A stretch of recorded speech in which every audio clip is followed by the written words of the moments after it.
Hello student, आज हम physics का नया chapter system of particles and rotational motion start कर रहे हैं और आज का हमारा टॉपिक है सेंटर ऑफ मास। तो बेसिकली हम सेंटर ऑफ मास के ऊपर डिस्कस करेंगे। देखिए, इसके पहले जितने भी हम चैप्टर पढ़े थे, चाहे अब मोशन हो और उसमें हम न्यूटन का सेकंड लॉ पढ़े थे और जितने भी हम डेरिवेशन हल किए थे, जितने भी डेरिवेशन हम सॉल्व किए थे, वहाँ पर जो भी ऑब्जेक्ट दिया जाता था उन सारे ऑब्जेक्ट को बेसिकली हम पॉइंट ऑब्जेक्ट मानकर एनालिसिस करते थे। पॉइंट ऑब्जेक्ट होता क्या है, देखो सेंटर ऑफ मास का टॉपिक कैसे आया इसके ऊपर हम डिस्कस करेंगे और क्यों सेंटर ऑफ मास हम पढ़ते हैं आज की इस वीडियो में बेसिकली हम सीखेंगे। देखो, इसके पहले सेंटर ऑफ मास का टॉपिक नहीं आया था, तो जितने भी ऑब्जेक्ट हमें दे दिया जाता था, चाहे 5 किलोग्राम का बॉडी हो, चाहे कार हो, चाहे वो बस हो, चाहे वो साइकिल हो, चाहे वो स्कूटर हो, उन सारे ऑब्जेक्ट को हम पॉइंट ऑब्जेक्ट मानकर एनालिसिस करते थे।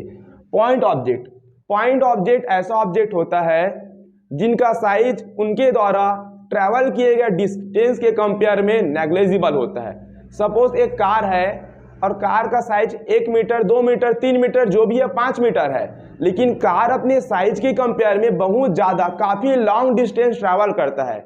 तो ऐसा ऑब्जेक्ट जो अपने साइज के कंपेयर में काफ़ी लॉन्ग डिस्टेंस ट्रैवल करता है, तो वैसे ऑब्जेक्ट को हम फिजिक्स में पॉइंट ऑब्जेक्ट कंसिडर करते हैं। जैसे कि ये पार्टिकल है, हमारे पास एक रॉड है।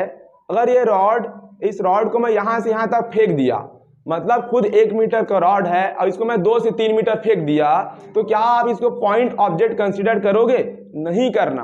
पॉइंट ऑब्जेक्ट आप तभी कंसीडर करोगे जब कोई ऑब्जेक्ट अपने साइज के कंपेयर में काफी लॉन्ग डिस्टेंस ट्रैवल करे।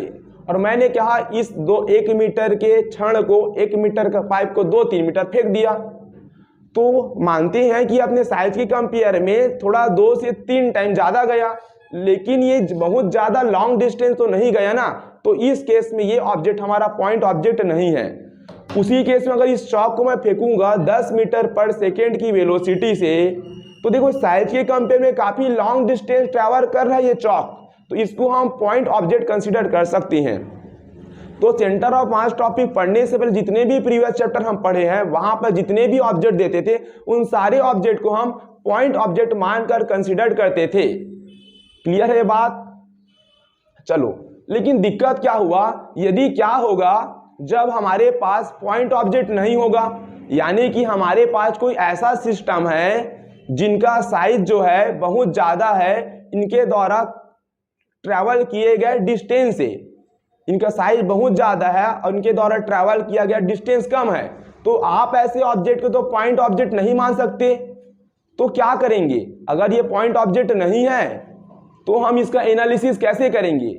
क्योंकि पहले क्या होता था, पॉइंट ऑब्जेक्ट होता था तो उसका एनालिसिस एकदम सिंपल हो जाता था। जो वेलोसिटी उस बॉडी की होती थी उसी से हम सारा चीज निकाल लेते थे, है ना। पहले हम क्या करते थे, कोई ऑब्जेक्ट दे दिया जाता था, मान लेते हैं हमारे पास कोई साइकिल, कोई कार है,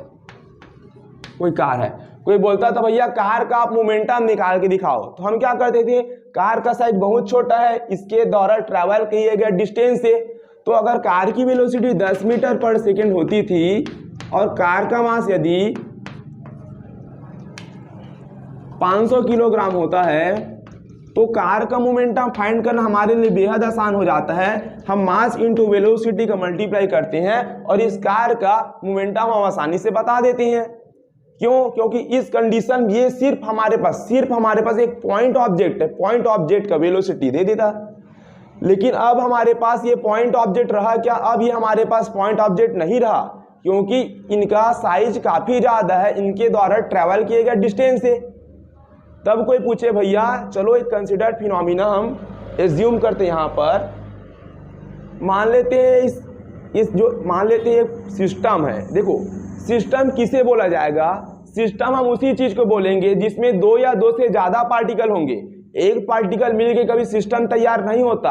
मान लेते हैं आपके पास m1 एक पार्टिकल है और m2 एक पार्टिकल है, तो 2 पार्टिकल को मिला दोगे तो एक सिस्टम तैयार हो जाता है। सिस्टम तैयार करना है तो कम से कम आपके पास 2 पार्टिकल होने ही चाहिए, तभी आप सिस्टम बना पाओगे। तो देखिए, ये हमारे पास एक सिस्टम है, इसमें इनफाइनाइट नंबर ऑफ पार्टिकल है।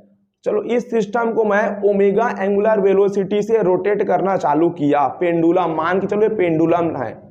तो देखो इसको मैं एंगुलर वेलोसिटी दे रहा हूँ, बोलो यस और नो, दे रहा हूँ। इस केस में मुझे लीनियर मोमेंटम फाइंड करना है। किसकी फाइंड करना है? लीनियर मोमेंटम, पूरे सिस्टम का लीनियर मोमेंटम फाइंड करना है। तो जैसे कि हम जानते हैं linear momentum is equal to होता है मास इनटू वेलोसिटी। तो ठीक है, ये हमारे पास क्या है? सिस्टम है, और सिस्टम में इनफाइनाइट नंबर ऑफ पार्टिकल्स है। इस सिस्टम को एंगुलर वेलोसिटी ओमेगा से मैं क्या कर रहा हूं? रोटेट कर रहा हूं। क्लियर है। और हम जानते हैं लीनियर वेलोसिटी इक्वल टू होता है आर ओमेगा।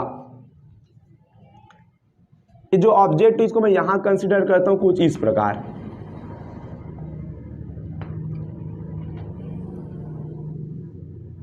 और इसको हम क्या दिए? एंगुलर वेलोसिटी ओमेगा दे दिए। ठीक, एंगुलर वेलोसिटी ओमेगा दे दिए। समझ पाए? हमें क्या फाइंड करना है? इसका लीनियर मोमेंटम फाइंड करना है। किसका? इस पूरे रॉड का, यानी कि पूरे सिस्टम का। ठीक है, दो चीज चाहिए, एक तो सिस्टम का मास चाहिए। ठीक है, सिस्टम का मास तो मुझे मालूम चल गया, पूरे सिस्टम को, सिस्टम का मास तो पहले से हमें मालूम रहेगा, सिस्टम का मास। लेकिन हमें चाहिए सिस्टम की वेलोसिटी। अभी सिस्टम की वेलोसिटी हम कैसे निकालेंगे? क्योंकि इसमें तो इनफाइनाइट नंबर ऑफ पार्टिकल है, तो और हम जानते हैं कि हर पार्टिकल का अलग अलग लीनियर वेलोसिटी है। ऐसा तो नहीं कि हर पार्टिकल का सेम वेलोसिटी होगा, और हम चाहते हैं सिस्टम का वेलोसिटी निकाले। तो है क्या? देखो देखो ये एंगुलर वेलोसिटी से जा रहा है, देखो एंगुलर वेलोसिटी दिया। लीनियर वेलोसिटी डिपेंड करता है रेडियस पर और एंगुलर वेलोसिटी पर। एंगुलर वेलोसिटी तो सही है, कोई दिक्कत नहीं। अगर रेडियस चेंज होगा तो आपका वेलोसिटी भी चेंज होगा। तो देखो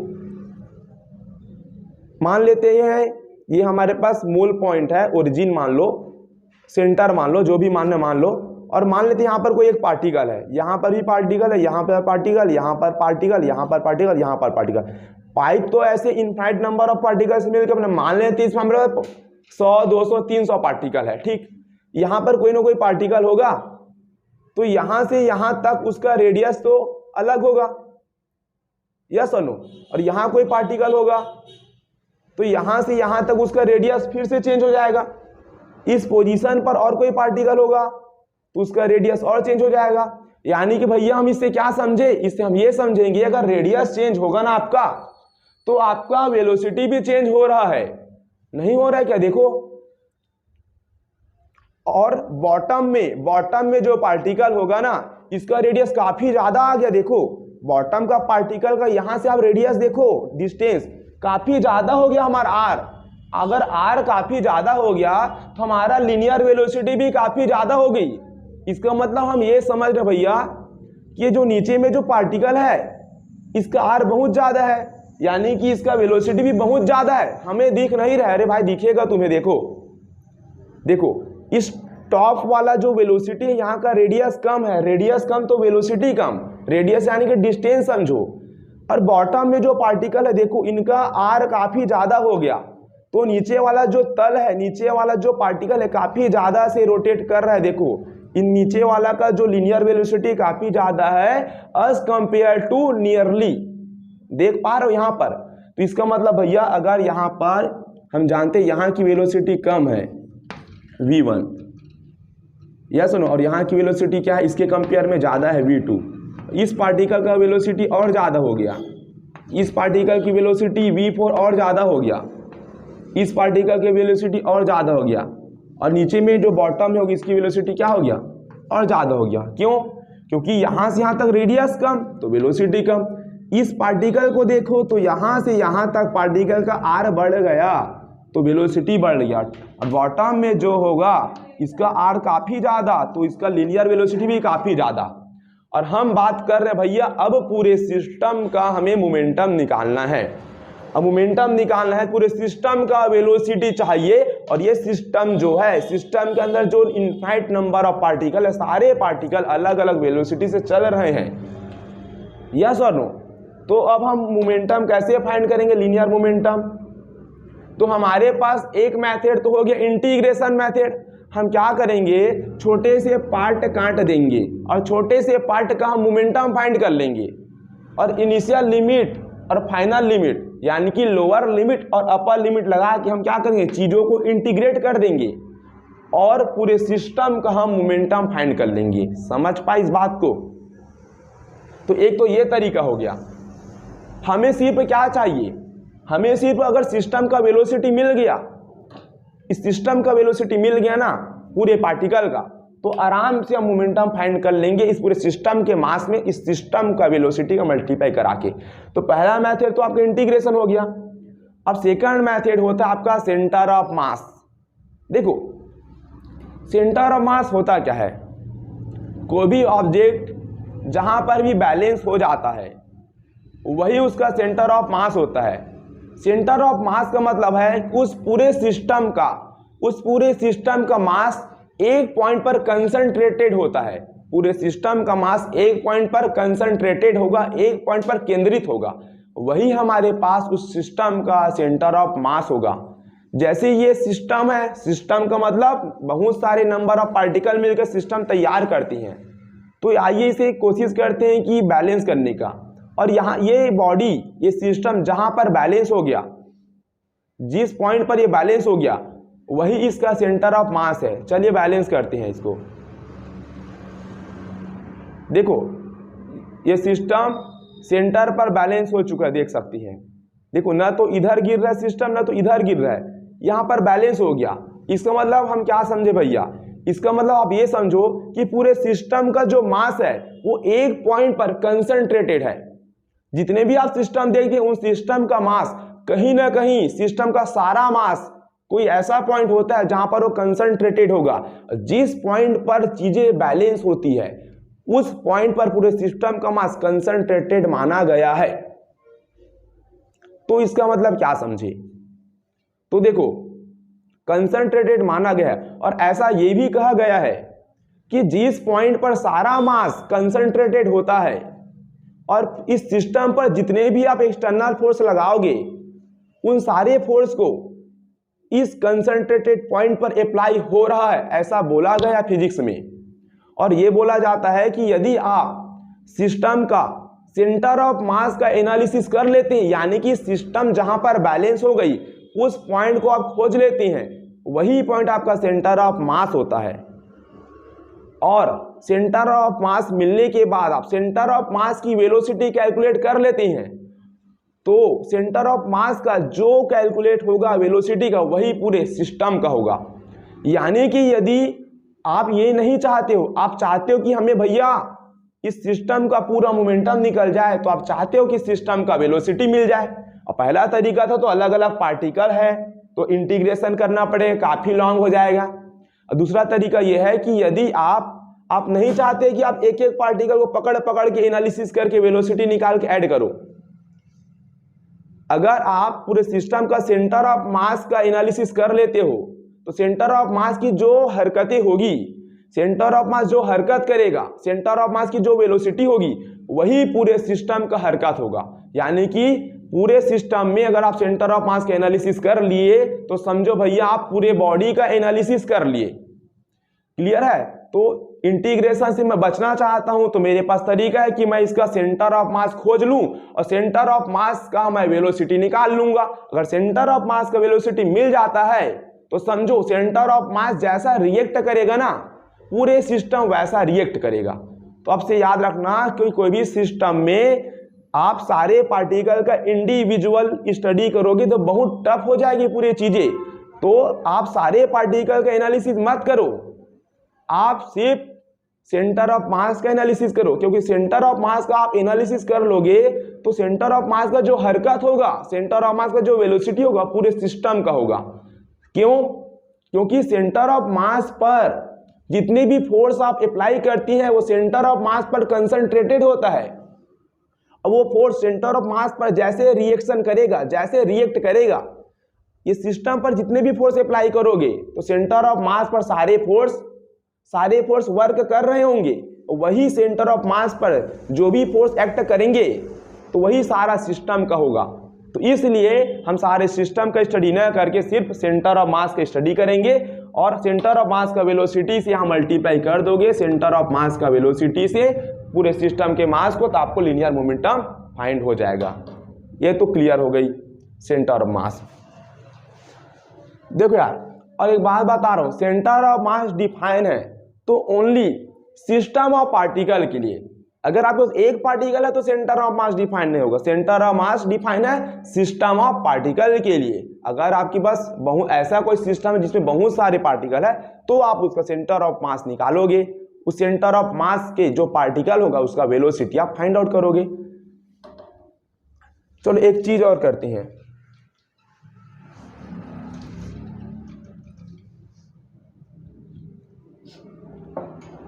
ये हमारे पास पेंसिल है, इस पेंसिल को हम क्या करते हैं, ऐसे थ्रो करेंगे। जब हम पेंसिल को थ्रो करेंगे तो आप समझ सकते हैं यहाँ पर जो आप डायग्राम देख पा रहे हैं इस तरीके से, यहाँ पर जो भी आप डायग्राम देख पा रहे हैं इस तरीके से इस पेंसिल का कुछ मोशन होगा। क्योंकि अगर पेंसिल को ऐसे फेंका मैं तो ऐसे जाएगा जूम जूम जूम, मतलब समझ पा रहे हो, ऐसे जाएगा जूम जूम। देखो यहाँ पर ऐसे, फिर यहाँ पर ऐसे, फिर ग्राउंड में गिर जाएगा। अब इस डायग्राम को आप क्लियर बारीकी से देखो। मैं चाहता हूं इस डायग्राम का एनालिसिस करना, तो कैसे करें, इसका पाथ है तो है क्या, क्योंकि इस डायग्राम में जो ये पेंसिल देख रहे हो आप, इसमें बहुत सारे इनफाइनाइट नंबर ऑफ पार्टिकल्स हैं और इसका पाथ का एनालिसिस करना है।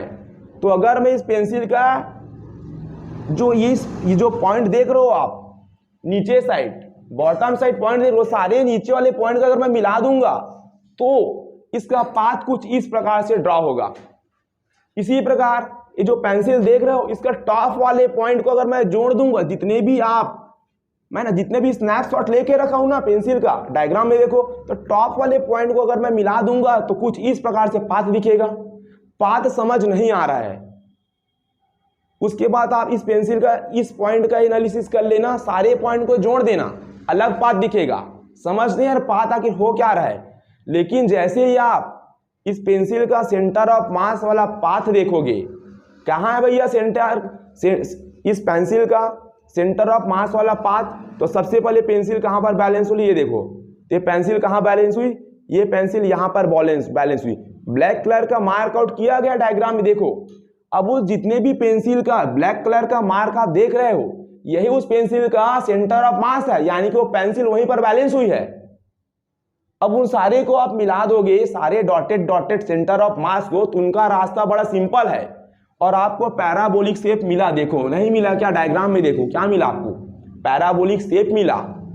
प्रोजेक्टाइल मोशन का केस पढ़े थे, तो यहाँ पर आप डिफरेंट पेंसिल में नंबर ऑफ पार्टिकल बहुत सारे, अगर आप बारी बारी से एक एक पार्टिकल का एनालिसिस कर रहे हो तो आपको अलग अलग पाथ मिले, बहुत चीजें डिफिकल्ट हो गई और चीजों को आपको आसान बनाना है। तो सबसे अच्छा भैया कोई सिस्टम है तो सेंटर ऑफ मास के बारे में आप पढ़ लो। देखो सेंटर ऑफ मास का पाथ कितना सिंपल हो गया, सेंटर ऑफ मास का हर चीज सिंपल होता है, उसका पाथ भी सिंपल होता है। पूरे सिस्टम में सेंटर ऑफ मास की वेलोसिटी निकालो, पूरे सिस्टम के बारे में पढ़ लिए, समझ पाए। तो सेंटर ऑफ मास पढ़ने का फायदा यही है कि सिस्टम है तो सिस्टम के सारे पार्टिकल के बारे में स्टडी मत करो, सिर्फ आप सेंटर ऑफ मास के बारे में स्टडी कर लो, पूरे सिस्टम का एनालिसिस हो जाएगा, पूरे सिस्टम का आपका स्टडी हो जाएगा। क्लियर है, ये बात भी आप देख लिए। इसी प्रकार सेंटर ऑफ मास पढ़ने का फायदा एक और है, देखो ये हमारे पास एक रॉड है जिसको मैं सीधा रख दिया हूं, है ना, कोई यही रॉड है जिसको मैं सीधा रख दिया हूं, मान के चल लो इसको, ये हमारे पास ग्राउंड है। हम प्रीवियस क्लास में सब पढ़ते हुए आए हैं भाई, अगर शुरू से आप देख रहे हो बारीकी से तो आपको चीजें क्लियर है। हम चाहते हैं इस पूरे सिस्टम का पोटेंशियल एनर्जी निकालना, कौन सा, ग्रेविटेशनल पोटेंशियल एनर्जी। तो ग्रेविटेशनल पोटेंशियल एनर्जी तो होता है mgh, यस और नो। हाइट चाहिए, ये तो सिस्टम यहाँ पर अलग अलग पार्टिकल है भैया, यहाँ पर इनफाइनाइट नंबर ऑफ पार्टिकल है, तो इस छोटे से मास का मैं ग्रेविटेशनल पोटेंशियल एनर्जी निकालूंगा तो इसका हाइट अलग मिलेगा। इस छोटे से मास का मैं ग्रेविटेशनल पोटेंशियल एनर्जी निकालूंगा, इसका हाइट अलग मिलेगा, इसका हाइट अलग मिलेगा। चीजें बहुत टफ हो गई और हम चाहते हैं भैया पूरे सिस्टम का ग्रेविटेशनल पोटेंशियल एनर्जी निकल जाए, तो हम क्या करते थे इसके प्रीवियस लेक्चर में छोटे से मास कटिंग करते थे और छोटे से मास का अपन ग्रेविटेशनल पोटेंशियल एनर्जी निकालते थे और चीजों को अपन इंटीग्रेट कर देते थे। उसके बाद पूरे सिस्टम का ग्रेविटेशनल पोटेंशियल एनर्जी आ जाता था। लेकिन मैं आपको बताया भैया कोई ऐसा तरीका है कि इंटीग्रेशन से अपन बच जाए और पूरे सिस्टम का ग्रेविटेशनल पोटेंशियल एनर्जी हम बता दें? है भाई ऐसा तरीका? तो जब इंटीग्रेशन मेथड से इसको सॉल्व किए थे ना हम प्रीवियस क्लास में, आप देख लेना एक बार जाके, तो इसकी वैल्यू mgh/2 आई थी। इसकी जो पोटेंशियल एनर्जी जो आई थी ये mgh/2 आई थी। पूरा इंटीग्रेशन करने के बाद डायरेक्ट बता दो आप, डायरेक्ट देखो। सबसे अच्छा है सेंटर ऑफ मास ढूंढ लो आप कि ये जो बॉडी है इसका होल मास किस पॉइंट पर कंसंट्रेटेड है ना। यही सिस्टम यही सिस्टम ले लो आप, तो इसका होल मास कहाँ बैलेंस हुई? लगभग इस पूरे लेंथ का आधा हिस्सा में। अगर पूरा लेंथ L है, पूरा लेंथ H है, तो सेंटर ऑफ मास कहाँ पर है? h/2 पर है। यस और नो? तो हमें मालूम है इस रॉड का सेंटर ऑफ मास कहां पर है। पूरा अगर हाइट ये h है तो इसका सेंटर ऑफ मास है ये h/2 पर है। कहां से? ग्राउंड से कितना डिस्टेंस पर? h/2 पर। अब आप जानते हो सेंटर ऑफ मास का जो हरकत होगा वो पूरे सिस्टम का होगा। तो कुछ मत करो, ग्रेविटेशनल पोटेंशियल एनर्जी बराबर जानते हैं mgh होता है mgh। तो अब हाइट आप इस पार्टिकल का करके आप नहीं करना, छोटे से पार्ट का आप लेके इंटीग्रेशन मत करो, डायरेक्ट पुट अप कर दो सेंटर ऑफ मास का हाइट कितना होता है h/2। तो इस प्रकार से आपने पूरे सिस्टम का ग्रेविटेशनल पोटेंशियल एनर्जी निकाल दिया। जब चीजों को इंटीग्रेट करके बनाया गया था लॉन्ग मेथड से, फिर भी यही मिला था। सेंटर ऑफ मास के एनालिसिस के लिए तो कितना चीजें आसान हो गई। आप समझ में आपको थोड़ा सा तो आपको आइडिया आया होगा कि सेंटर ऑफ मास पढ़ क्यों रहे हैं। हम एक एक पार्टिकल का एनालिसिस ना करके सेंटर ऑफ मास का ही एनालिसिस करेंगे। सेंटर ऑफ मास में चाहे जो भी चीज हो, हम सेंटर ऑफ मास का हाइट निकाल लेंगे। जब हाइट की जरूरत होगा तो छोटे छोटे पार्टिकल का नहीं निकालेंगे। और वेलोसिटी चाहिए सिस्टम का, तो सिस्टम का हर एक पार्टिकल का वेलोसिटी डिफरेंट मिलेगा। तो वहां पर इंटीग्रेशन से बचना है तो सेंटर ऑफ मास की वेलोसिटी कर दो, पूरे सिस्टम की निकल जाएगी। समझ पे? यानी कि जो भी चीज चाहिए यार किसी सिस्टम से, तो हर पार्टिकल का एनालिसिस मत करो, सिर्फ सेंटर ऑफ मास का करो, सारा चीज हो जाएगा। धीरे धीरे जब आगे बढ़ोगे तो सारा चीज क्लियर होगा। क्लियर है? जितना चाहता है तो उतना आपको एक्सप्लेन कर दिया।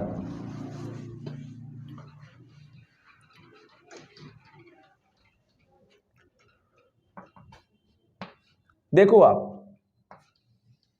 मान लेते हैं हमारे पास m1 एक बॉडी है और ये हमारे पास ये भी m1 मास का है। दोनों का मास क्या है? सेम टू सेम है। क्या ये सिस्टम है कि नहीं? भाई ये सिस्टम है। सिस्टम बनाने कम से कम 2-3 पार्टिकल होने चाहिए ना। ये हमारे पास क्या है? सिस्टम आ गया। अब सेंटर ऑफ मास कहाँ है?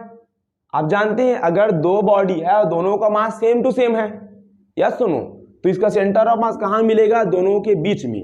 कहाँ पर मिलेगा? दोनों के बीच में। यस सुनो, तो इसका अगर ये पूरा डिस्टेंस d होगा तो सेंटर ऑफ मास कहाँ पर है? d/2 पर। यस सुनो, मास क्या इसमें इक्वली डिस्ट्रीब्यूटेड है। क्या है? मास इक्वली डिस्ट्रीब्यूटेड है। इसी को आप ऐसे एज्यूम कर लो भाई। यस सुनो, पूरा मास इक्वली डिस्ट्रीब्यूटेड है इस पूरे पर, मतलब सब तरफ mass same to same distributed है। इसका सेंटर ऑफ मास कहाँ मिलेगा? बीच में मिलेगा। सेंटर पर नहीं मिलेगा। क्या मिलेगा कि नहीं मिलेगा? क्योंकि मास क्या है, कहीं ज्यादा कहीं कम नहीं, सब पार्ट में इक्वल डिस्ट्रीब्यूटेड। सेंटर ऑफ मास अब कहाँ मिला? बीच पर मिला। यानी पूरे सिस्टम का मास इस पॉइंट पर कंसंट्रेटेड है। ठीक है, अब एक बात आपको बता रहा हूं मैं। मान लेते हैं अब मास यहां पर मैं ट्रिपल कर दिया। क्या कर दिया? ट्रिपल। अब सेंटर ऑफ मास कहां मिलेगा? इस पूरे सिस्टम का। तो जहां पर ना मास ज्यादा होगा तो उधर ही ना सेंटर ऑफ मास आपको मिलेगा। जिस पॉइंट पर मास ज्यादा होगा, अगर आपके पास सिस्टम है और सिस्टम में एक तरफ मास कम है एक तरफ मास ज्यादा है, तो चीजें बैलेंस कहां होगी? चीजें बैलेंस वहां होगी जहां पर उसका मास ज्यादा होगा। यस नो, आप इसी चीज को देख लो। ये हमारे पास हैमर है। यस नो, अब जानते हैं हैमर का इधर जो पार्ट है इधर का मास कम है कंपेयर टू इधर का मास, तो ये इसका सेंटर ऑफ मास कहां होगा? इस पूरा सिस्टम का, भाई सिस्टम है, बहुत सारे पार्टिकल है, तो ये सिस्टम बैलेंस कहाँ पर होना चाहेगी, जहां पर मास ज्यादा होगा, यानी कि इस साइड का मास ज्यादा है। तो देखो इसका सेंटर मास हमें यहाँ पर सेंटर में नहीं मिल पाएगा, देखो इधर झुक जाएगा ये, तो आप चीजों को बैलेंस करोगे तो देखो सेंटर ऑफ मास यहाँ पर है इस हैमर का। क्यों? क्योंकि इधर का वेट ज्यादा है, बीच में नहीं मिलेगा, इधर का वेट कम है, तो सेंटर ऑफ मास वहीं शिफ्ट होगा जहां का मास ज्यादा होगा। समझ पाए? सेंटर ऑफ मास शिफ्ट भी होता है। अगर आप इधर का मास इधर के कंपेयर में इधर का मास आप ज्यादा कर दोगे, बहुत ज्यादा, तो सेंटर ऑफ मास शिफ्ट हो जाएगा, सेंटर ऑफ मास यहां मिल जाएगा आपको। यस और नो?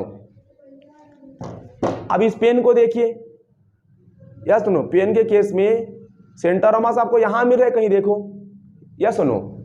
ठीक। अगर मैं इसका ग्रिप निकाल दूंगा तो इधर का मास बेसिकली मैंने कम कर दिया, अब सेंटर पहले तो यहां पर बैलेंस हुआ, तब यहां नहीं होगा, अब मुझे पीछे जाना पड़ेगा, क्योंकि जैसे ग्रिप में हटाया इधर का मास कम कर दिया और इधर का मास ओवरऑल ज्यादा हो गया, तो सेंटर ऑफ मास शिफ्ट हो गया कहाँ, जिधर का मास ज्यादा है। तो देखो अब चीजें इधर बैलेंस होना चाहिए, देखो चीजें इधर बैलेंस हो गई।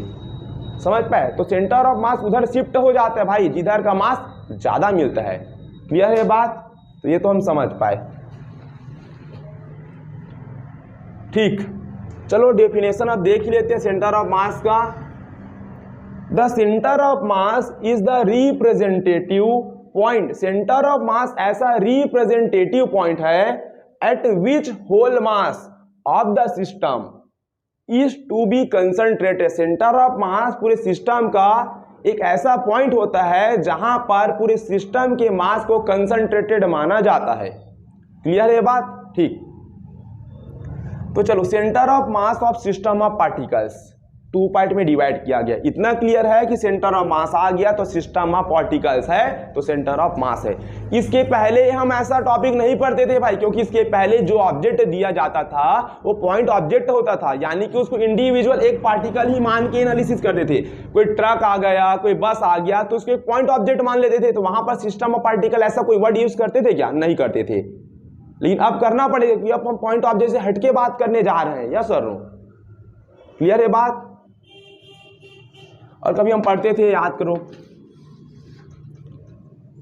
ये 5 kg का एक मास है, जो भी है ना। अब यहाँ पर तो इनफाइनाइट नंबर ऑफ पार्टिकल है, यहाँ पर क्या है? इनफाइनाइट नंबर ऑफ पार्टिकल है। यस और नो? है कि नहीं है? अगर इसका मोमेंटम निकालना चाहते हो तो m × v। तो पहले हम क्या करते थे? इनफाइनाइट नंबर ऑफ पार्टिकल को नहीं देखते थे, अपन बोल देते भैया तुम पॉइंट ऑब्जेक्ट हो, भैया तुम पॉइंट ऑब्जेक्ट हो, तो डायरेक्ट हम एक वेलोसिटी दे दी जाती थी। नॉर्मली एक पॉइंट ऑब्जेक्ट मान लेते, नॉर्मली एक ही ऑब्जेक्ट मान लिया जाता था इसको, और इसकी वेलोसिटी से मल्टीप्लाई करके अपन मोमेंटम निकाल लेते थे। तो जो वेलोसिटी दिया जाता था ये क्या होता था? सेंटर ऑफ मास की हरकतें। क्या होता था? ये सेंटर ऑफ मास की वेलोसिटी आपको दिया जाता था। क्लियर है बात? चलो देखो, centre of mass of system of particle को 2 पार्ट में हम डिवाइड किए। एक होता है डिस्क्रीट सिस्टम और एक होता है हमारे पास कंटिन्यूअस सिस्टम। भैया क्यों ऐसा डिवीजन किए हो? पढ़ना तो सेंटर ऑफ मास ही है भाई। सेंटर ऑफ मास को पढ़ना आसान हो जाए, बहुत आसान हो जाए, चीजों को समझना बहुत आसान हो जाए इस चैप्टर में, इसलिए 2 पार्ट में इसको मैं डिवीजन कर दिया हूं। एक होता है हमारा डिस्क्रीट सिस्टम। डिस्क्रीट सिस्टम में ना चीजें हमें सेपरेट सेपरेट दिखेगा। एक होता है हमारा कंटिन्यूअस सिस्टम। कंटिन्यूअस सिस्टम में जो भी हमें चीजें होगी कंटिन्यू दिखे, यानी कि उसके बीच कुछ हमें डिस्टेंस, उतना ज्यादा सिग्निफिकेंट डिस्टेंस नहीं दिखेगा। यहाँ पर देख लो, m1 और m2 दो हमारे पास मास है, यानी कि भैया सिस्टम तैयार कर रहे हैं। क्या कर रहे हैं? सिस्टम है ना भाई, ऐसा नहीं है। और ये हमारे पास ओरिजिन है, ओरिजिन। तो ओरिजिन से हम एक पोजीशन वेक्टर r1 है m1 मास का, m2 मास का, ओरिजिन से पोजीशन वेक्टर r2 है। और पोजीशन वेक्टर की जब जब बात करते हैं तब तब हम ओरिजिन से लेते हैं। क्लियर है बात? पहले भी पढ़े थे। क्लियर है ये? और m1 m2 के मास का डिस्टेंस हम क्या मान लेते हैं? r मान लेते हैं। यस सुनो, इधर एक मास इधर एक मास, दोनों मिलकर सिस्टम तैयार हो गया। हो गया कि नहीं हो गया? और दोनों मासेस के बीच, दोनों पार्टिकल के बीच का एक सिग्निफिकेंट डिस्टेंस दिख रहा है कि नहीं दिख रहा है? हम यहाँ पर एकदम बारीकी से देख पा रहे हैं भैया कि दोनों मास में सिग्निफिकेंट डिस्टेंस हमें नजर आ रहा है। यस और नो? ठीक है। तो इसका भी सेंटर ऑफ मास होगा कि नहीं होगा भाई। चाहे सिस्टम आपका डिस्क्रीट हो चाहे सिस्टम आपका कंटिन्यूअस हो भाई, सेंटर ऑफ मास तो दोनों में पढ़ना है ना भाई, दोनों तो सिस्टम है ही ना। बस यहाँ पर हम ये बोलना चाह रहे हैं कि यहाँ पर डिस्क्रीट का मतलब होता है कि जो चीजें होगी ना थोड़े दूर में होंगे, ज्वाइन तो होंगे चीजें, दोनों जुड़े हुए हैं सिस्टम, लेकिन वहां पर हम दोनों मासेस के बीच में पर्टिकुलर एक डिस्टेंस को डिफाइन कर पा रहे हैं, सिग्निफिकेंट डिस्टेंस बता पा रहे हैं सिस्टम की, समझ पाए। ऐसे ही मान लो ना भाई, इसको हैमर का हिस्सा मान लो, एक किनारा मान लो ये किनारा के एक ऑब्जेक्ट मान लो, इसको मान लो, तो दोनों के बीच आप एक सिग्निफिकेंट डिस्टेंस बता पा रहे हो नहीं बता पा रहे हो, बता पा रहे हैं ना अपन, ठीक है। कंटिन्यूअस सिस्टम में क्या होता है, देखो कंटिन्यूअस सिस्टम का डायग्राम यहाँ पर प्लॉट कर देते हैं हम समझने के लिए। कंटिन्यूअस सिस्टम में मान लेते हैं हमारे पास सिस्टम है जिसमें ये पार्टिकल बहुत सारे इनफाइनाइट नंबर ऑफ पार्टिकल है, चीजें इतनी पास हो गई, देखो चीजें क्या हो गई, बहुत क्लोजली पैक हो गई, पूरी तरह से ये चीजें क्या है हमारे पास क्लोजली पैक्ड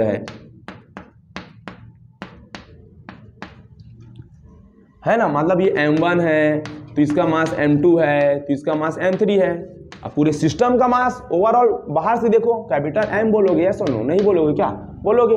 अब यहाँ पर आप सिग्निफिकेंट डिस्टेंस नहीं बता रहे हो, यहाँ पर पार्टिकल के बीच में उतना ज्यादा सिग्निफिकेंट डिस्टेंस तुम्हें दिखने को मिल रहा है क्या, नहीं, यानी कि मास एकदम भरा भरा है। कैसे बताओ इसको, एग्जांपल देखो, ये हैमर ले लो, हैमर का ये हिस्सा ले लो आप, हैमर का क्या ले लो, ये हिस्सा ले लो, ये हिस्सा, या तो हैमर ही ले लो ये पूरा चीज। तो आप देखो इसमें जितने भी पार्टिकल एकदम क्लोजली पैक है, एकदम पास है कि नहीं, इसमें जितने भी नंबर ऑफ पार्टिकल एकदम पास है कि नहीं।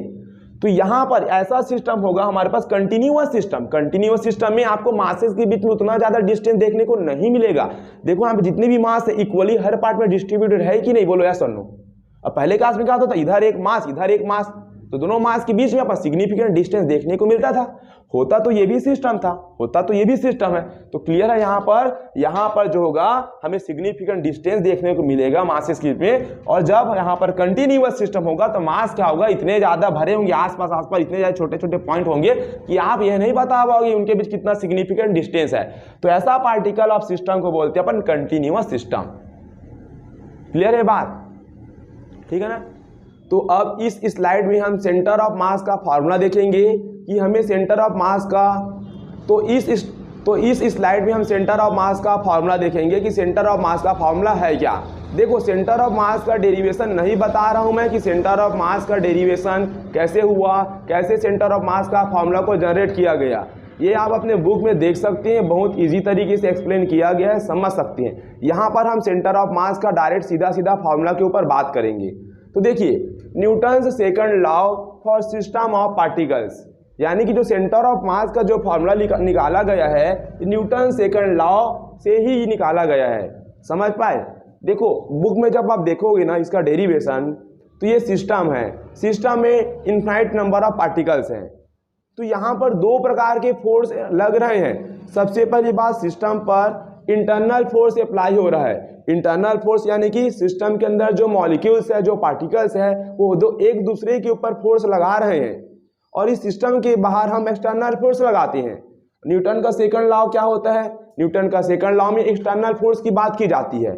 तो आप बोलोगे भैया यहाँ पर तो आप न्यूटन के सेकंड लॉ से सेंटर ऑफ मास से का डेरिवेशन बना के दिखा रहे हो, यानी कि फॉर्मूला लिख रहे हो। तो यहाँ पर तो सिस्टम के अंदर इनफाइनाइट नंबर ऑफ पार्टिकल्स हैं, तो इनफाइनाइट नंबर ऑफ पार्टिकल अंदर में इंटरनल फोर्स एक दूसरे के लिए अप्लाई कर रहे हैं। तो उन फोर्स के ऊपर बात कौन करेगा, उस फोर्स के ऊपर आप बात क्यों नहीं कर रहे हो।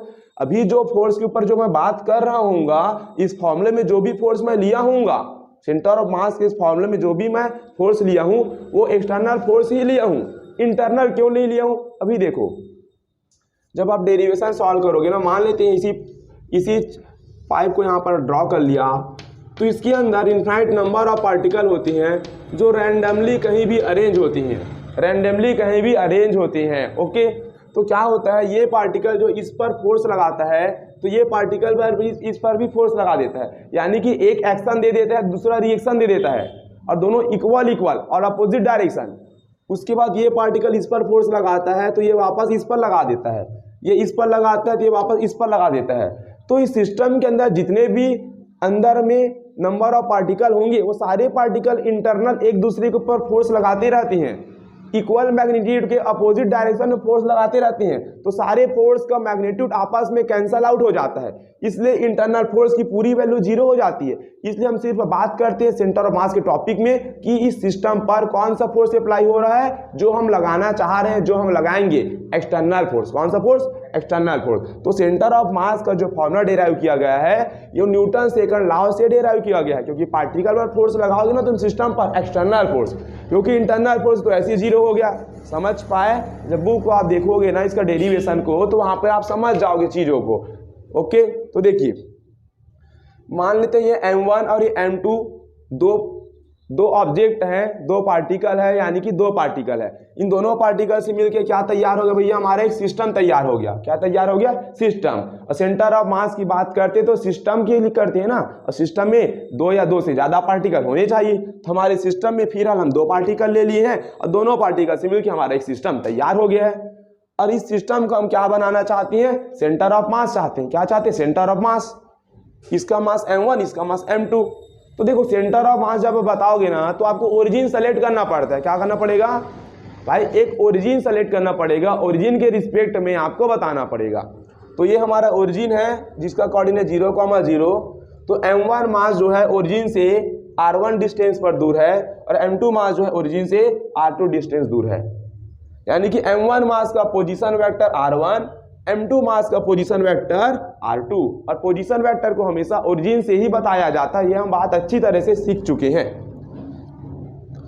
मान लेते हैं M1 और M2, अब सेंटर ऑफ मास M1 और M2 के बीच में कहीं भी यहाँ पर लाई करेगा ना, मान लेते हैं M1 और M2 जो हमारे पास सिस्टम है, इसका सेंटर ऑफ मास ये है, यहाँ पर इसका सेंटर ऑफ मास, और इस सेंटर ऑफ मास का ओरिजिन से जो पोजीशन है वो क्या है? RCM। क्या है? RCM, यानी कि R centre of mass. Clear है? M1 M2 दो पार्टिकल मिलके एक सिस्टम तैयार कर दिए। इस सिस्टम का हमें सेंटर ऑफ मास चाहिए, तो सेंटर ऑफ मास चाहिए यानी कि सेंटर ऑफ मास की पोजीशन चाहिए कि होल सिस्टम किस पॉइंट पर कंसंट्रेट हुई है। या सुनो, चाहिए कि नहीं चाहिए? पूरा सिस्टम किस पॉइंट पर कंसंट्रेट हुई है। तो हम मान लेते हैं अभी कि इस सिस्टम का यहाँ पर सेंटर ऑफ मास है, तो सेंटर ऑफ मास का पोजीशन वेक्टर क्या है? ओरिजिन से सेंटर ऑफ मास का पोजीशन वेक्टर हम दे लिए RCM। क्या है ये? RCM। क्लियर है बात? ठीक है, ठीक। तो देखो इसका फॉर्मूला कैसे लिखेंगे? वेक्टर ऑफ R मतलब सेंटर ऑफ मास का जो पोजीशन वेक्टर है, वेक्टर ऑफ RCOM बोलो चाहे वेक्टर ऑफ RCM बोलो, वो सेंटर ऑफ मास का पोजीशन है। क्या होगा? देखो M1 R1 plus M2 R2 plus M3 R3 plus and so on M1 Mn Rn। नीचे में लिखना M1 M2 M3 जितने भी आपके पास मासेस होंगे सारे मासेस को ऐसे ऐड करना है। आप बोलो भैया यहाँ पर तो आपने सिर्फ M1 M2 दो ही मास लिया। भैया तो सिस्टम की बात करते हैं ना, जरूरी है कि सिस्टम में 2 ही पार्टिकल हो? सिस्टम में बहुत सारे पार्टिकल हो सकती हैं, तो इस फॉर्मूले को मैं बहुत सारे पार्टिकल के लिए यहाँ पर बनाया हूँ। और इस सिस्टम में हमारे पास 2 पार्टिकल, यहाँ पर भी, यहाँ पर भी, यहाँ पर भी, कितने नंबर ऑफ पार्टिकल हो सकते हैं? हो सकते हैं कि नहीं हो सकते? हो सकती है। अगर आपके 2 पार्टिकल होगा तो यहाँ तक बस फॉर्मूला को लिख लेना, M1 R1 plus M2 R2, M1 plus M2। और 3 अगर आपका सिस्टम में 3 पार्टिकल होंगे तो M1 R1 M2 R2 M3 R3 upon में M1 plus M2 plus M3, यहाँ तक लिखना। सिस्टम में अगर ज्यादा पार्टिकल है तो ऐसे आगे आगे आपको बढ़ते जाना है। क्लियर है बात? चलो ठीक। तो ये हो गया हमारा सेंटर ऑफ मास का पोजीशन वेक्टर कि सेंटर ऑफ मास सिस्टम में कहां पर है, उसका लोकेशन क्या है, ओरिजिन से हम बता दिए। अब यहाँ पर देखो XCOM और YCOM, ये XCOM YCOM क्या है बताओ इसके बारे में। अच्छा देखो यहाँ पर XCOM YCOM और यहाँ पर हम ZCOM भी यूज करेंगे। तो बता रहा हूँ अभी क्या है, M1 Z1 plus M2 Z2 plus M3 Z3 and so on plus Mn, और ये हो जाएगा हमारा Zn, और डिवाइड में आएगा M1 plus M2 plus M3 plus and so on plus Mn। यह X centre of mass, Y centre of mass, Z centre of मास है क्या? देखो यदि ये ऑब्जेक्ट है, ये लीनियर है। क्या है? ये लीनियर है। अगर सिर्फ ये X एक्सिस पर है, क्या है? ये सिर्फ अगर सिर्फ ये एक्स एक्सिस पर है तो इसका centre of mass x COM होगा कि नहीं होगा? 1D है ना 1D, तो 1D के लिए centre of mass x COM होगा, या सुन होगा कि नहीं होगा? या तो इसके लिए एक्स COM बोलो या इसके लिए क्या बोलो y COM बोलो। ये तो ये एक्स सेंटर ऑफ मास होगा, या तो y होगा या तो z, क्योंकि 1D है ना इसलिए एक्स COM देखो पोजीशन वेक्टर, यस और नो। तो m1 x1 plus m2 x2 plus and so on. अगर आपका ऑब्जेक्ट जो होगा क्या होगा? 2D में लाई करेगा, किसमें? 2D में। मान लेते एक प्लेन है, क्या है? एक प्लेन जैसे ये। अब इसका सेंटर ऑफ मास कैसे मिलेगा भैया? इसका सेंटर ऑफ मास x में भी है और y में भी है, या सुनो इसका सेंटर मान लो चीजें यहाँ से बैलेंस हो रही है, या सुनो यहाँ से। तो ये मेरा पॉइंट क्यों जो मेरा हाथ ये कहाँ से आया? इसको अगर ओरिजिन मानोगे आप तो यहाँ से यहाँ तक चले कि नहीं x, फिर यहाँ से तक y में भी तो चले और यहाँ पर बैलेंस हुआ है। समझ पाए? ये 2D ऑब्जेक्ट हमारे पास, लेंथ ब्रीथ है, ओरिजिन इसको मान लिया, यहाँ से यहाँ तक आया x में और y में यहाँ से यहाँ तक आया और ये पॉइंट तक रुक गया, क्योंकि यही मेरा सेंटर ऑफ मास पे क्या है? पोजीशन है। तो x COM y COM निकालना पड़ेगा यहाँ पर, तो इसके लिए दोनों फॉर्मूला यूज करेंगे ना। समझ पाए? और हो सकता है चीजें हमारे पास क्या हो? 3 डायमेंशनल हो, क्या हो? जैसे हमारे पास एक क्यूब हो जाए, एक क्यूबॉइड हो जाए, जैसे ये 3 डायमेंशन हो गया, क्यूबॉइड हो गया, या सन्नो क्यूबॉइड हो गया, तो इसका centre mass x COM y COM z COM तीनों बताना पड़ेगा नहीं? 3 डायमेंशन होगा, एक क्यूब होगा, तो x COM y COM z COM तीनों निकालना पड़ेगा। क्लियर है? तो ये फॉर्मूला है सेंटर ऑफ मास के। क्लियर है? ठीक, यहाँ पर तो मैं 2D का डायग्राम बना के दिखाया हूँ, z भी आएगा आपका, ठीक। तो ये पूरा क्लियर हो गया। चलो बस इतना बात याद रखना और कुछ नहीं है, फॉर्मूला याद रखो। अब देखो यहीं पर चीजें मैं साफ कर देता हूँ। ये जो फॉर्मूला हम लिखे हैं, ये ना डिस्क्रीट सिस्टम ऑफ पार्टिकल है। क्या है ये? डिस्क्रीट सिस्टम ऑफ पार्टिकल का सेंटर ऑफ मास का फॉर्मूला है। और डिस्क्रीट मतलब क्या होता है भैया? डिस्क्रीट मतलब हम ये सीखे थे कि हमें ना सिस्टम में ना पार्टिकल के बीच में ना सिग्निफिकेंट गैप देखने के मिलेगा। क्या मिलेगा? पार्टिकल के बीच में ना सिग्निफिकेंट डिस्टेंस होगा। क्या होगा? तो सिग्निफिकेंट डिस्टेंस होगा पार्टिकल के बीच में, तो हम सेंटर ऑफ मास निकालने के लिए इन फॉर्मूले का यूज करेंगे। समझ पाए? लेकिन भैया यदि सिग्निफिकेंट डिस्टेंस ना मिले तो क्या इस फॉर्मूले का हम यूज कर सकते हैं? नहीं कर सकते भाई। कैसे? सपोज मेरे पास एक रॉड है, क्या है? एक रॉड, चलिए बना दिया।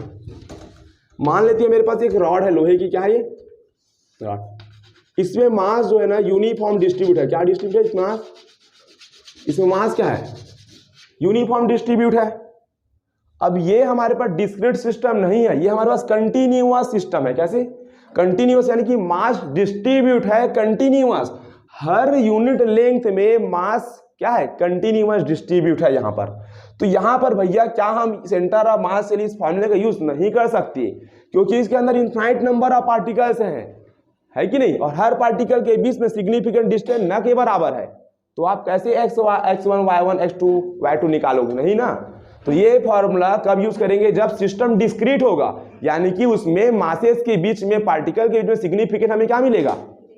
डिस्टेंस मिलेगा, डिफरेंस मिलेगा तब। तो भैया अगर ये वाला आ जाएगा, कोई बोले भैया इस छड़ का, इस रॉड का जहां पर मास इक्वल डिस्ट्रीब्यूट है, कंटिन्यूअस मास डिस्ट्रीब्यूट है, यानी कि हमारा कंटिन्यूअस सिस्टम है, तो इसका सेंटर ऑफ मास कैसे निकालेंगे? तो हम बात करेंगे इसके बाद। इसका न्यूमेरिकल सवाल हल कर लेते हैं, थोड़ा सीख लेते हैं, जान लेते हैं कि क्या होता है डिस्क्रीट सिस्टम। उतना अच्छे समझ नहीं आया होगा, जब चीज़ों को न्यूमेरिकल से सॉल्व करेंगे सारा चीज़ क्लियर होगा। अभी क्लियर हो चुका है कि डिस्क्रीट सिस्टम के लिए फॉर्मूला यूज करेंगे, ठीक। और इतना तो क्लियर है कि सेंटर ऑफ मास हमेशा सिस्टम ऑफ पार्टिकल के लिए यूज किया जाएगा। चलिए तो ये फॉर्मूला याद कर लेंगे अभी के अभी, क्योंकि अभी इसका नीड होगा हमें।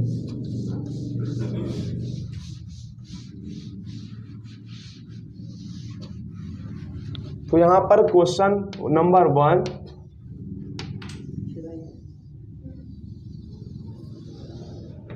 ये हमारे पास x एक्सिस और ये हो जाएगा y एक्सिस, ये हमारे पास हो जाएगा ओरिजिन,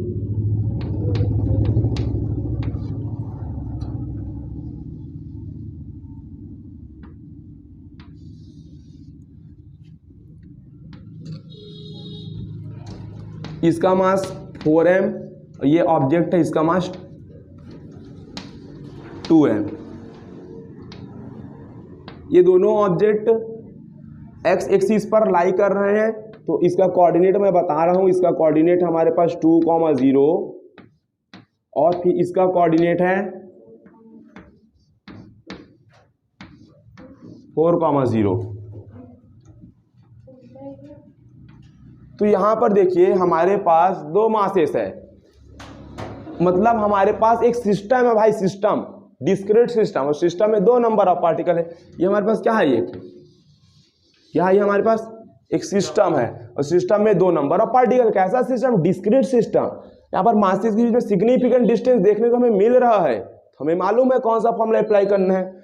तो देखो पहली बात, ये दोनों जो मास है, मतलब ये जो सिस्टम है हमारे पास, ये कौन से एक्सिस में हमारे पास, एक्स एक्सिस में है। क्या है ये, एक्स एक्सिस में है, ठीक है। तो यहाँ का एक्स कोऑर्डिनेट दिया है 2, और ये वाला जो ऑब्जेक्ट है ओरिजिन से, देखो कहाँ से, ओरिजिन से। हमें ओरिजिन बनाना पड़ेगा भाई। अगर ओरिजिन दिया है तो अच्छी बात, अगर ओरिजिन नहीं दिया है तो हमें कहीं पर भी ओरिजिन लेना पड़ेगा।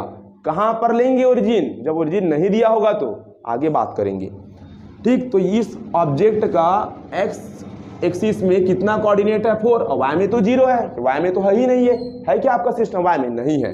तो हम चाहते हैं इसका सेंटर ऑफ मास क्या होगा।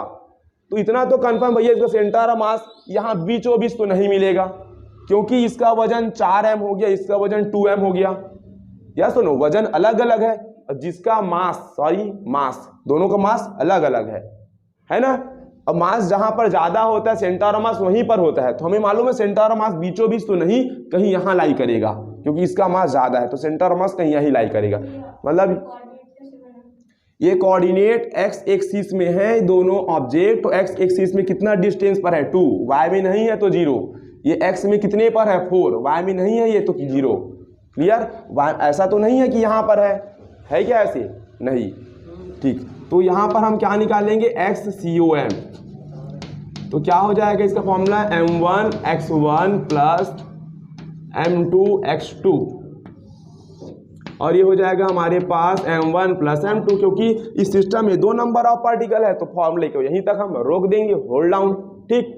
चलो M1 कितना है, देखो M1 हमारे पास है भैया 4m, कितना है 4m। यहाँ पर देखो M1 4m है, और ये x1 कितना है हमारे पास 2, यहाँ पर हो जाएगा x1 2 प्लस M2 कितना है भाई, M2 हमारे पास देखो 2m है, तो M2 हो जाएगा ये हमारे पास 2m, और x2 कितना है, यहाँ से आता M2 2m है, मतलब इसका मास 2m है, इसका कोऑर्डिनेट कितना है, x2 4। तो हो जाएगा हमारे पास 2m और इसका कोऑर्डिनेट हमारे पास 4, और नीचे में क्या करेंगे हम, M1 प्लस M2, M1 है 4m, M2 है 2m, तो ये हो जाएगा भाई साहब हमारे पास 4m प्लस 2m। तो क्या हो जाएगा, 4 2 जा 8m प्लस 4 2 जा 8m अपॉन में 4 प्लस 2 6m, तो हमें मिलेगा 8 8 16m, और ये हो जाएगा हमारे पास 6m। तो m से m कैंसल, इसको भी कैंसिल करेंगे,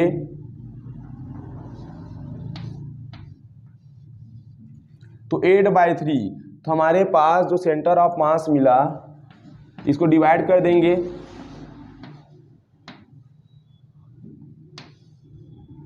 तो हमें मिलेगा 2.66।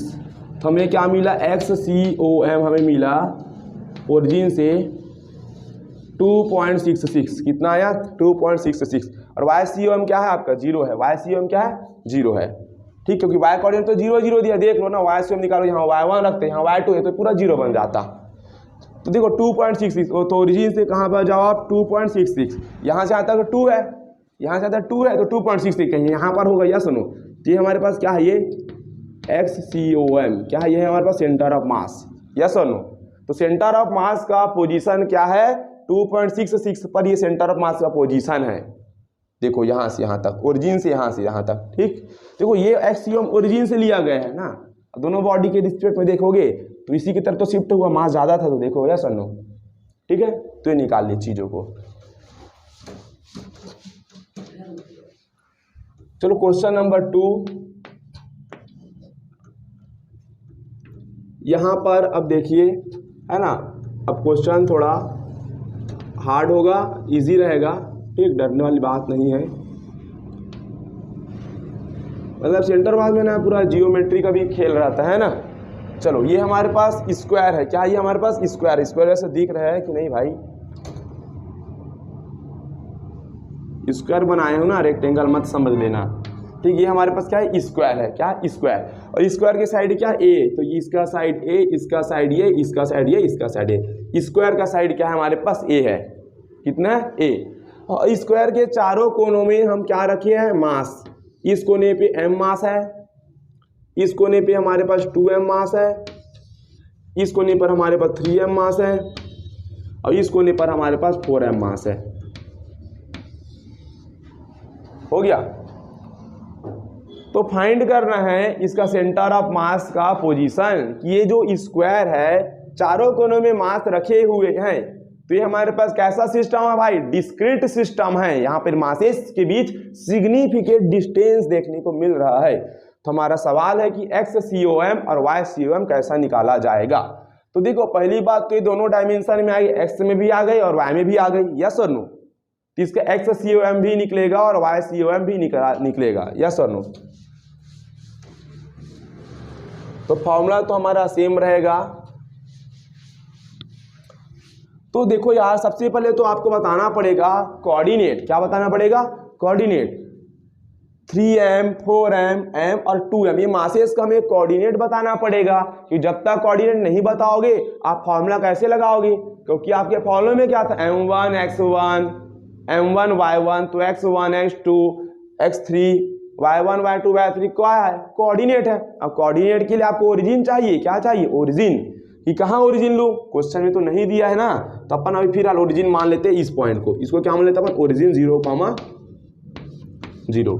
तुम यहाँ मानो, यहाँ मानो, यहाँ मानो, तो बीचों बीच मानो, तुम ओरिजिन कहीं पर भी मानो, सेंटर ऑफ मास का पोजीशन चेंज नहीं होगा भाई। ये जो ऑब्जेक्ट है, ये चीजें जिस पॉइंट पर बैलेंस होगी, जिस पॉइंट पर मास कंसंट्रेटेड होगा वही तो बैलेंस होगी। आपकी ओरिजिन से सेलेक्ट करने, आप ओरिजिन कहीं पे सेलेक्ट करो, उससे थोड़ी ना सेंटर ऑफ मास इफेक्ट पड़ेगा, पड़ेगा क्या भाई, ये चीज है जहां पर मास कंसंट्रेटेड हो उसी पॉइंट पर बैलेंस होगा। ओरिजिन कहीं पर भी लो, वही पॉइंट पर सेंटर ऑफ मास आपको मिलेगा, समझ पाए।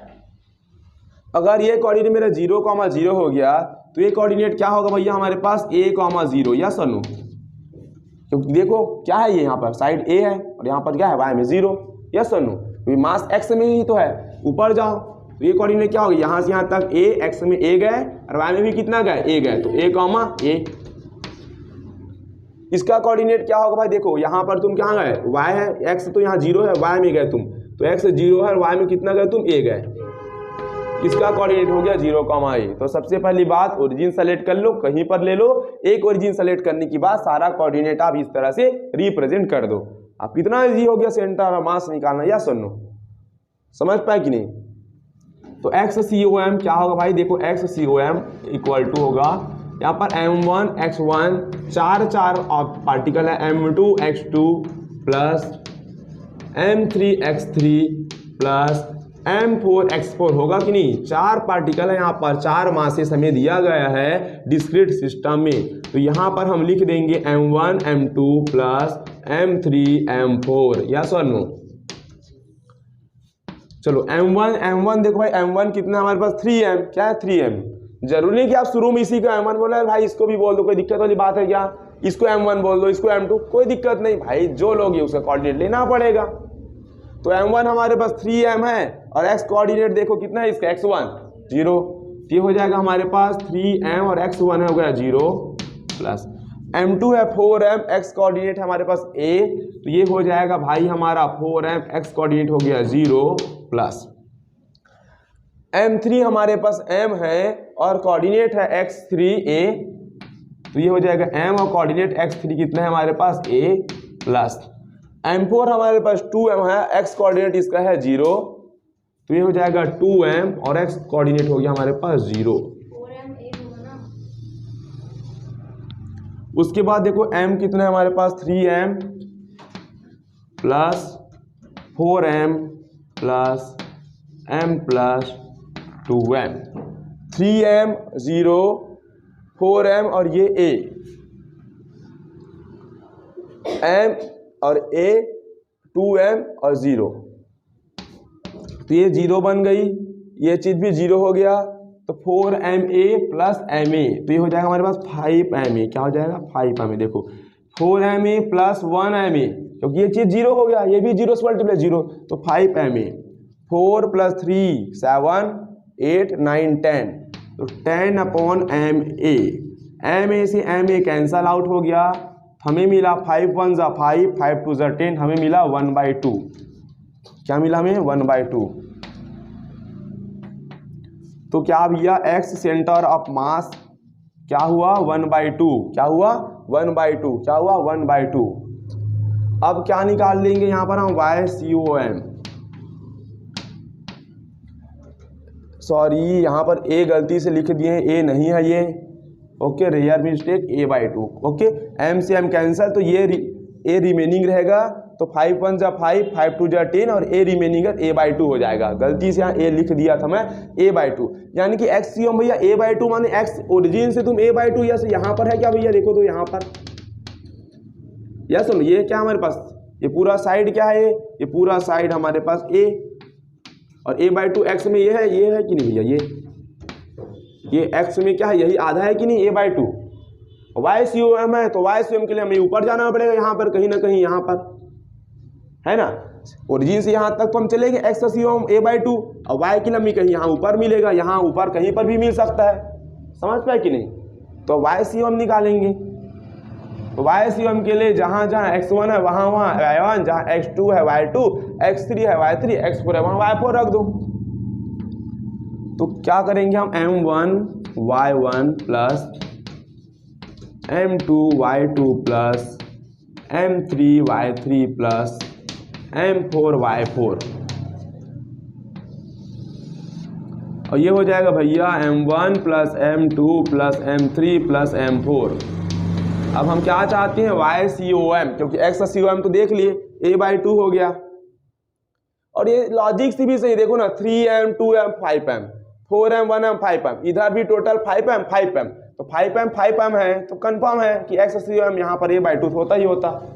या सुनो सिमेट्री है ना, देखो ना इस एक्सिस के अबाउट सिमेट्री है, देखो इस एक्सिस के सिमेट्री है, 3m 2m 5m 4m और 5m सिमेट्री है, मतलब कंफर्म है कि बीचों बीच होगा एक, क्लियर है।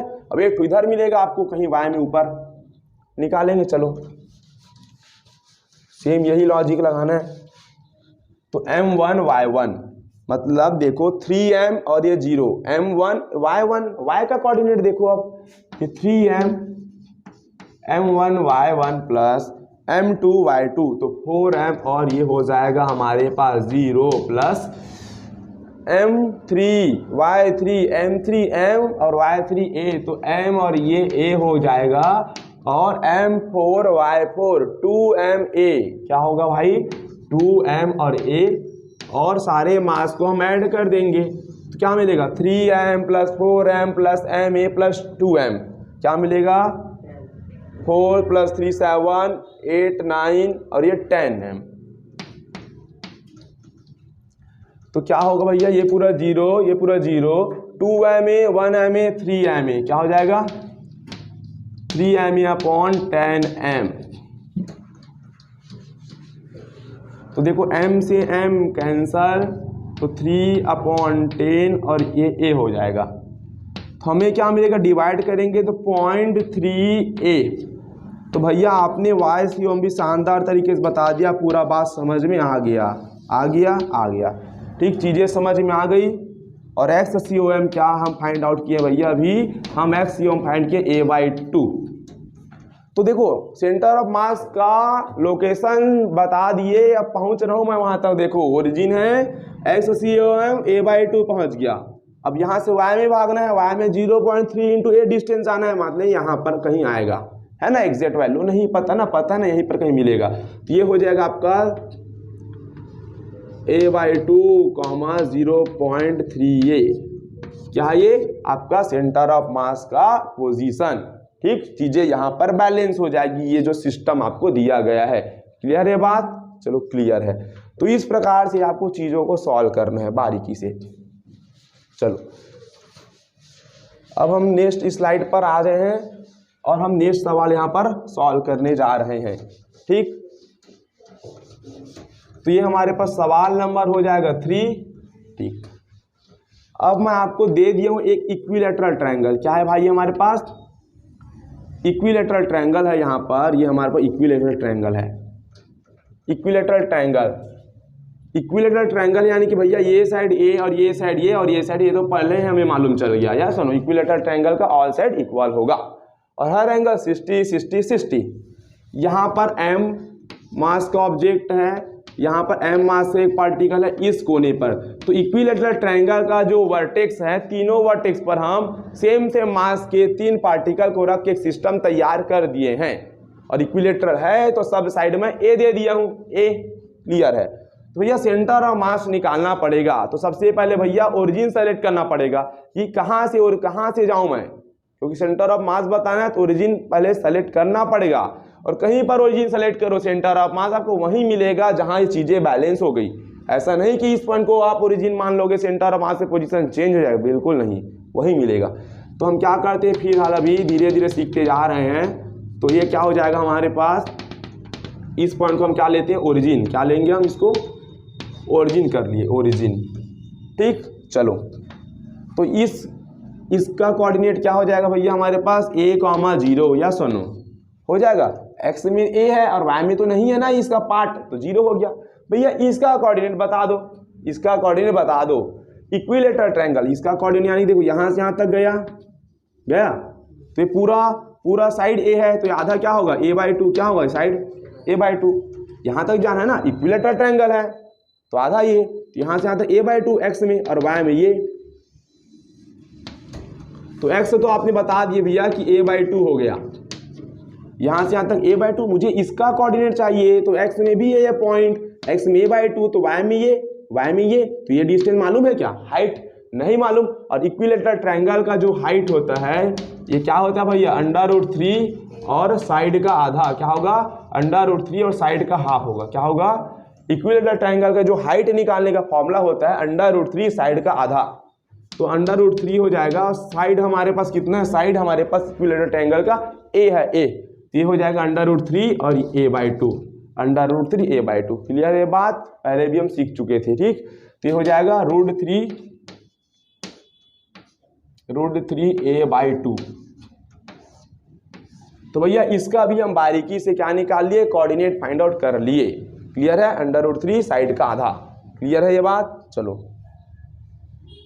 अब हम सेंटर ऑफ मास निकालेंगे, तो हम x COM भी यहाँ पर हमें निकालना पड़ेगा और y COM भी निकालना पड़ेगा।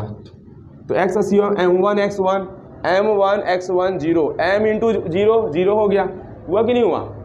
m2x2 तो m इंटू a है ना, जो चीज़ 0 हो रहा है उसको हम नहीं लिख रहे हैं यहाँ पर। क्लियर है? फिर क्या हो जाएगा देखो, ये m3x3 तो m इंटू a/2, क्या हो जाएगा भैया ये m और इंटू में a/2, और सारे मास को ऐड करेंगे अपन, है ना, तो m 3m, क्या हो जाएगा 3m। तो इसको हम सॉल्व कर देंगे एलसीएम से, तो क्या मिलेगा हमें 2ma + 1ma, ये हो जाएगा भैया 3ma/2, और नीचे में है हमारे पास 3m, क्या नीचे में हमारे पास 3m हो गया ये। तो देखो भैया 3m से 3m क्या हो गया, कैंसल आउट हो गया, तो हमें मिला a/2। क्या मिला? तो x सेंटर ऑफ मास हमें मिल गया a/2, क्या मिला a/2, मिला कि नहीं मिला? मिला। अब y COM इसी तरीके से हम निकाल लेंगे, तो y कोऑर्डिनेट देखेंगे m1 y1, m y1 0 खत्म 0, m2 y2 m इंटू 0 खत्म, ये भी m3 y3 तो m3 ये हो जाएगा m और y3 है √3/2 और ये हो जाएगा इंटू में a, और सब मास को ऐड कर दो m 3m, क्या हो जाएगा 3m हो गया भैया 3m। तो m से m कट्टी हो गया। ठीक, तो क्या हो जाएगा भैया ये √3a और ये हो जाएगा भैया हमारे पास 2 इंटू 3, क्या हो जाएगा √3a, 3 यहाँ और सॉरी m काटना था यहाँ पर मुझे, ये 3 हो जाएगा। ठीक, √3 a/2, 3 ऊपर गया तो 2 × 3 आ गया। क्लियर है? तो सॉल्व हो गया हमारे पास √3 a। और सिंप्लीफाई करना चाहते हो कर लो, कैसे करेंगे भैया, बहुत आसान है। 3 को 2 टाइम क्या लिख सकते हो, √3 और लिख दो उसको √3। लिख सकते हैं कि नहीं लिख सकते? कभी भी ना √3 ऊपर में 3 नीचे में होता है, कभी भी √4 या 4, मतलब नंबर सेम टू सेम। तो हमेशा रूट वाला जो चीज़ होता है ना, रूट वाला ऊपर में, तो उसको हटाना चाहिए। क्या? उसको हटा देते हैं हमेशा न्यूमेरिकल में। तो तुम भी हटा दो, नहीं भी हटाओगे तुम्हारा आंसर दैट्स कंप्लीट, इनफ है इतना। √3 कैंसल। तो भैया YCOM भी आपने भयानक तरीके से निकाल के दिखा दिया। क्या मिला? a/2√3। तो a/2√3, ये देखो शानदार। तो XCOM साइड का आधा, तो देखो XCOM ये साइड का आधा, यस और नो।